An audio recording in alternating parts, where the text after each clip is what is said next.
Bro college விடும்போது தண்டால் எடுங்க bro. செஞ்சிட்டா போச்சு, தண்டால் தானேங்க. வாங்க இப்போ எப்படி போயிட்டு எடுக்கிறேன்னு பாருங்க. வாங்க. நம்ம கூட்டமாக இருக்குது, இருந்தாலும் நம்ம ஃபாலோவர்ஸ்க்காக கண்டிப்பாக பண்ணுறோம். நான் அப்படியே ஷாக் ஆயிட்டேன். என்ன தெரிகிறது? வந்துட்டாயா வந்துட்டாயா. ஆளை பார்த்தா டம்மி பீஸா இருக்க, பயங்கரமான ஆளா இருக்கேடா. அங்க பாரு பாரு. நான் ப்ரோ ஒரு அளவுக்கு தான் ப்ரோ எல்லாமே.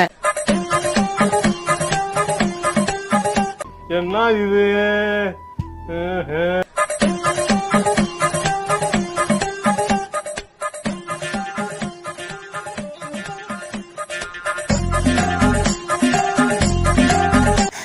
ப்ரோ டாஸ்க் கம்ப்ளீட் பண்ணியாச்சு. அடுத்து என்ன ரீல்ஸ் பண்ணலான்னு கீழே கமெண்ட்டில் சொல்லுங்கள். மொத்தம் 47 தண்டால் எடுத்தேன். ஜிம்முக்கு போகிற உங்கள் ஃப்ரெண்டுக்கு இந்த வீடியோவை